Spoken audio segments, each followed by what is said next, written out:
I call Jim Allister.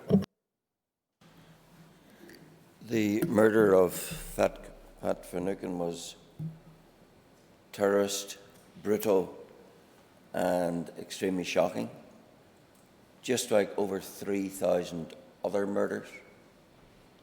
And yet when we compare and contrast the attention and the demands in respect of those, we look at the Finucane case. It's had Weston Park, it's had the Corrie inquiry, it had Silvio, it had the offer of a public inquiry, it had legislation specially drafted to deliver it, it had a criminal trial and a conviction. And when I contrast that with all the rest, the deficit is staggering.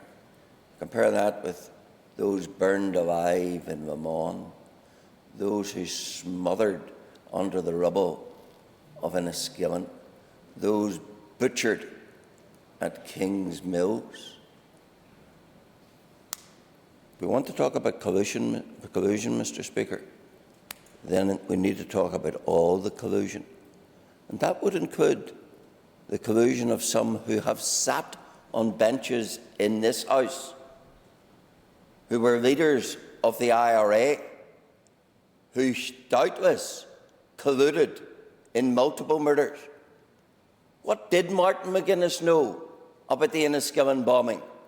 What did he know about the murder of Pat Gillespie?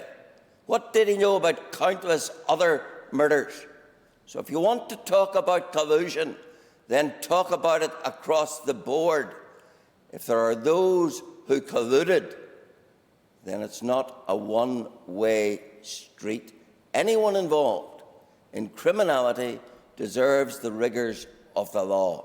No exemptions, either for Sinn Féin or anyone else. And that should be the starting principle.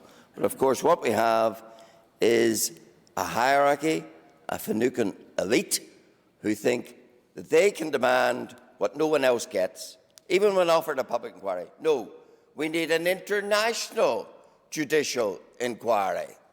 Such is the elitism attaching to this matter. And of course, the bottom line is it's all about insatiability. They are insatiable.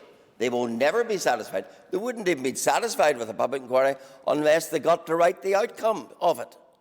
That's the plain truth. And it's quite clear when they dismiss the very ideas of prosecutions. They're not interested in justice. They're interested in maximising the rewrite of history. And that is why, of course, this continues to be a boil that needs to be lanced and should have been properly lanced yesterday by the refusal at any stage of a public inquiry. Thank you. And I call Dolores Kelly. Thank you, Mr. Speaker, and I welcome the opportunity to speak in this matter of the day. And as a young child growing up, Mr. Speaker, I was always taught that two